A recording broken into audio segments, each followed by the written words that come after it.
Good morning, good evening, good afternoon. This is Phoenix 198720 here to bring you my latest episode of my Let's Talk About series. And today, we're just going to talk about video games in general.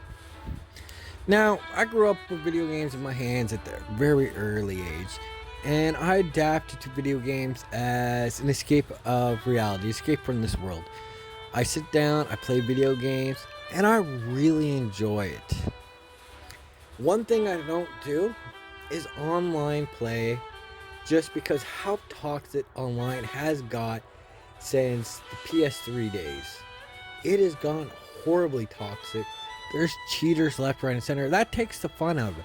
And another thing I don't do is make video games a job out of it. No, I'm not gonna go on Twitch or YouTube and just do video games hoping that I get the views so I can get moderation and shit like that so YouTube or Twitch can pay me. I don't do that because, again, that takes away from all the fun and joy of video games. Now, video games have came a very long way since I was a kid.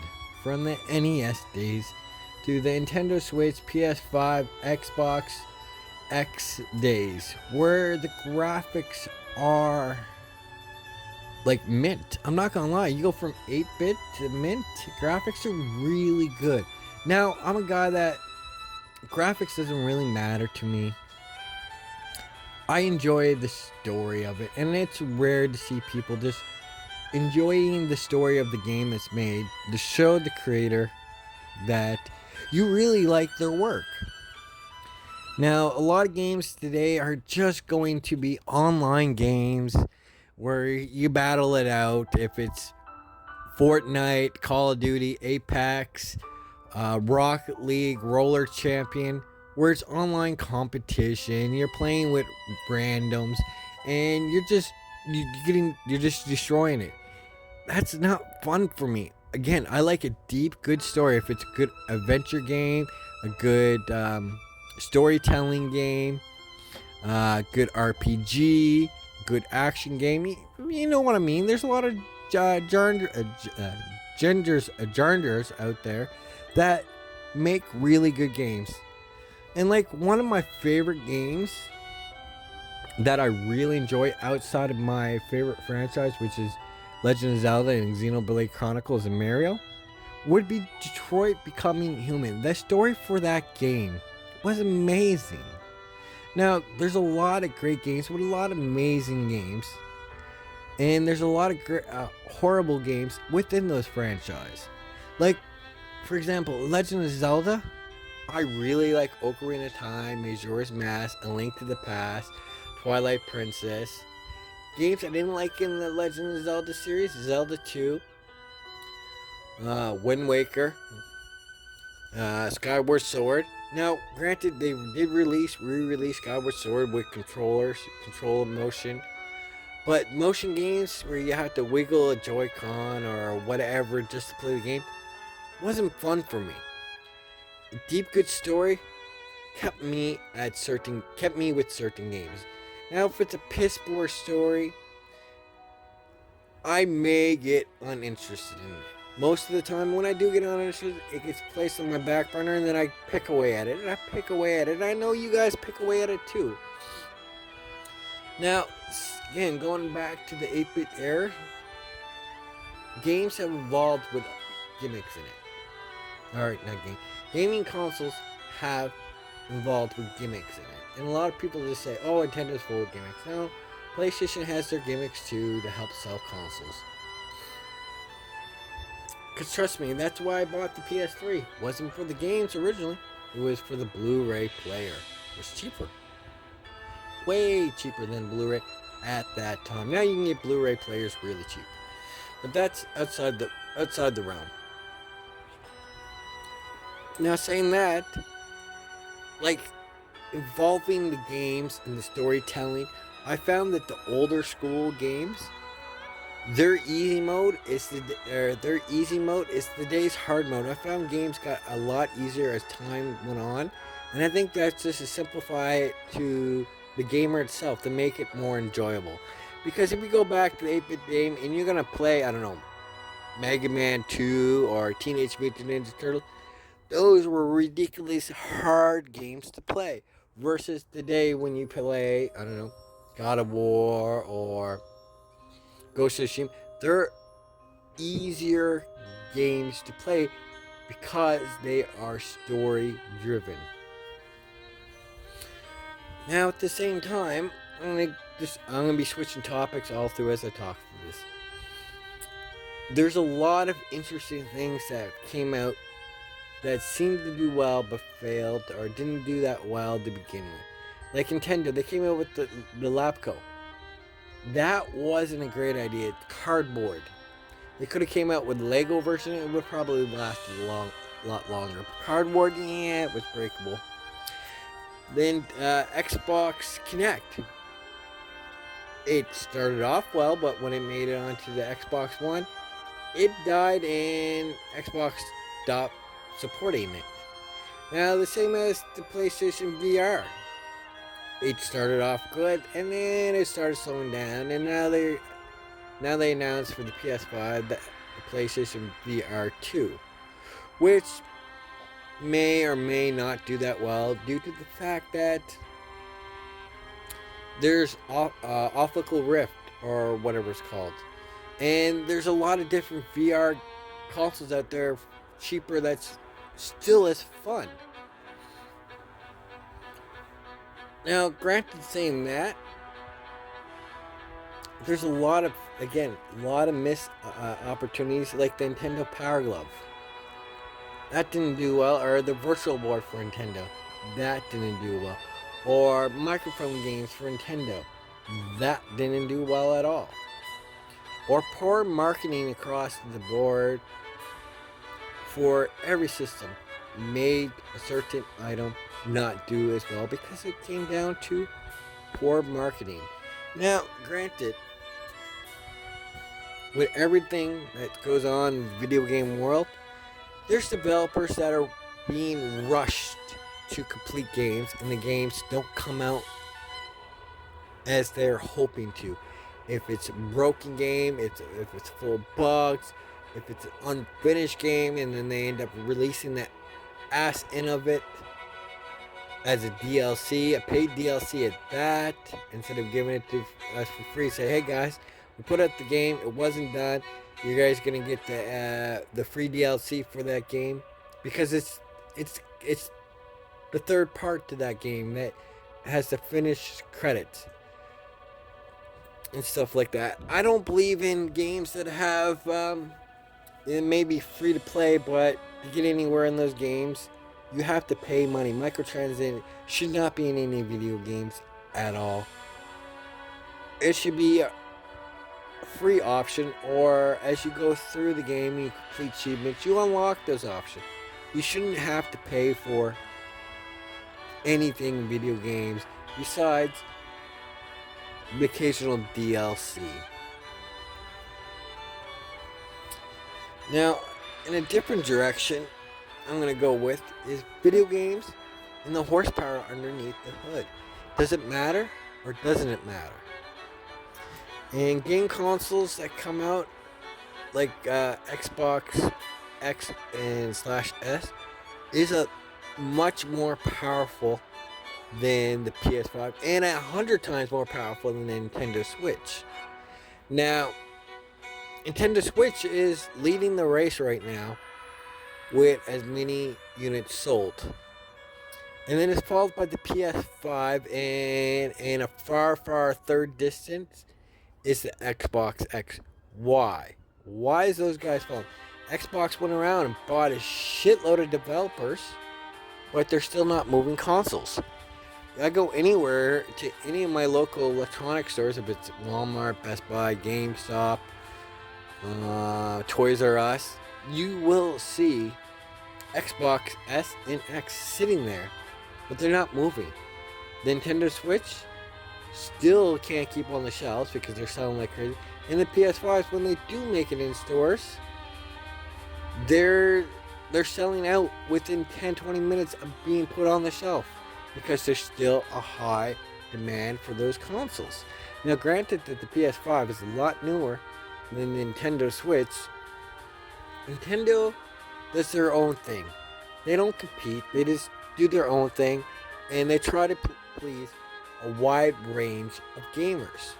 Where Xbox focuses on the hardcore gamers, PlayStation focuses more on the hardcore gamers, but they do release stuff for your casual gamers to enjoy. For Nintendo, if it can be released on the Nintendo Switch, Nintendo's going to do it. Now, I've always said this, and a lot of people agreed with me, and it would work if developers created the Nintendo Switch version first, polish it all up, and then they brought it to the other, or they released it for the Nintendo Switch, but continue working on it for PS5 and stuff like that, and have it all come out at once instead of building a PS5 game, dumbing it down for the Nintendo Switch, and then people complaining that X, Y, or Z. Where if you build from the ground up, build the Nintendo Switch version, and you keep building it up, you'll get the PlayStation 5 version and the Xbox. Will say this whole episode, I don't talk about PC gaming because PC gaming to me is a whole different breed. No console will ever be able to keep up with the PC because PC shit. You can change out your RAM, add bigger hardware, XYZ to a PC. Where home console, you can't do that.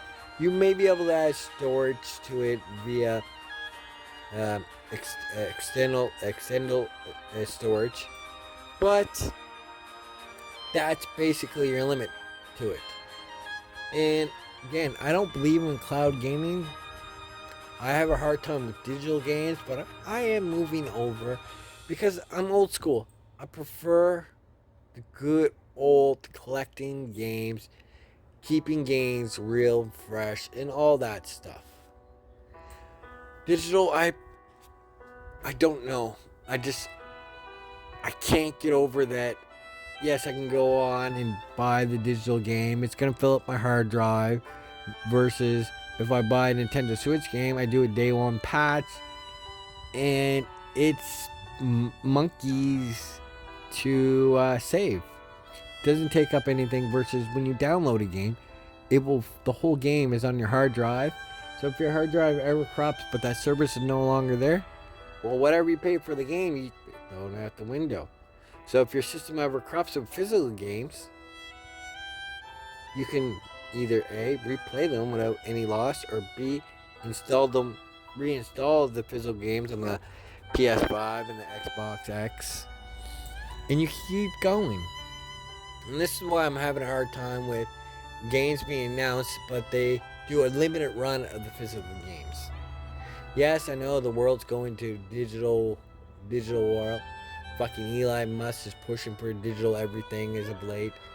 I know everybody loves him, but pay attention to his back, what he's doing. You'll see something differently. Now that's way off topic, and let's get back on the topic. With things going so crazy, so nuts, so everything, and a huge supply and demand issue, and developers being backlogged because of a pandemic, and just video game developers are trying to play catch up now, and that's why you're seeing so many third-party games being released, one after another, after another, after another. It's like, okay, we're catching all up, we're gonna dump everything because we've sat on the game too long, we're losing money. Let's get the game out there. Some third-party developers have 2 games coming out within a 6-week span of each other, and that's the same as like first-party developers. Like, I've never seen Nintendo have exclusive games come out month after month after month after month after month. When a few years ago, you see 4 or 5 Nintendo games come out for that entire year. Now they're filling up month after month after month. Gamers are going broke because they're buying those games, downloading the games, whatever, right off the bat. Their backlog's getting huge. Trust me, my backlog for all my console, I probably have about a good 70 games in my backlog right now. So when the new consoles come out, I probably will buy games for it, but I pick away at my games. I just take it day by day by day, hour by hour. So if I start on a game and I'm an hour into it, I'm like, yo, I'm done. I'm gonna grab another backlog of one of my games that I probably will have on the go and just keep going with it. But they're meant to be fun, guys. They're not meant for competition and shit like that. Because competition for games, yeah, in my gen, just ruin it. Making games a job, it ruins it. Play for leisure, play for fun, but play a video game on what it makes you feel. If it is competition, you really enjoy it, or if it's making video games a job and you really enjoy it, stick to it. Stick to it because that's things you love. Me, I play games for the story, the escape from reality, and to dive into a great game. Now, what are your things about video games? Do you like where video games are headed? Do you wish that they would stop doing remasters and remakes and give us some new content? Or do you just enjoy whatever they put out? And some games are bringing back your childhood and stuff like that. Like Xbox announced that they're getting the GoldenEye 007 GoldenEye Advanced 64 version just up to par to today's graphics. That right there is a big thing, and that right there makes you want to go. If you really enjoyed GoldenEye or the original Perfect Dark or shit like that, it really makes you want to go and get those games so you can feel the childhood, everything you grew up in your childhood. And I know some gamers are going to be like, what is he talking about? Old school gamers will know what I'm talking about. New school gamers, you're going to have to figure that shit out on your own, because I'm not going to explain it a billion freaking times because you small pea brain heads just can't wrap it around. I'm sorry, young video gamers. You guys literally know nothing about video games. You guys also don't know the struggle with video games and how video games some days were so frustrating just to get the game playing and make sure you're on channel 3 and 4.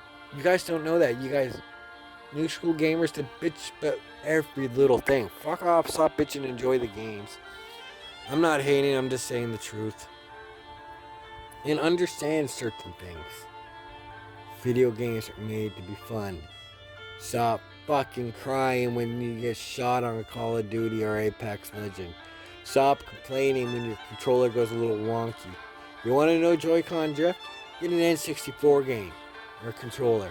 Make sure that shit is wore right down, and you press up or down, left or right, and your guy's not freaking moving, or eventually does move just at a snail's pace. Joy-Con drift on the Nintendo Switch or the PS5. That's nothing. That's nothing at all. So when you turn on your console and turn on your control, don't hit the fucking Joy-Con, joysticks. You're gonna get drift that way. Fucking don't touch it. Make sure you play with fucking clean hands. You don't get no shit in them. Now, this is the end of my episode here. I want to say over 50% of you guys are not subscribed to my channel. So hit that subscribe button. Do that for a favor. And then hit that notification bell so you can stay up to date with my latest videos as they drop along. And hit that like button followed by a comment. And if you really like my Let's Talk About series, I'm on season 6 of it. So if go back, you'll see my last 5 seasons. I do information videos on games. I talk about video games. I do reviews on video games that I beat. I'm not going to be one of those guys who play for an hour and give you a review. I beat the game. Then I give you a review, trying to make it as spoiler free as possible. So in case you guys are interested. Now, I know a lot of games I do reviews on are older games. There's a reason for that. Not a lot of people know about certain games, and they come across my channel and say, damn, that game was for that system? I didn't know. I gotta go check that out. You hear and listen and see how it plays, and you're like, you know what? I'm gonna go pick that up myself. Cause trust me, I've seen a lot of gamers post their stuff, and I'm like, you know what? You sold me on that game. Go out and get it, and I enjoyed it. So enjoy video games, guys. Have fun. Stay young. Live life. Game on. Peace.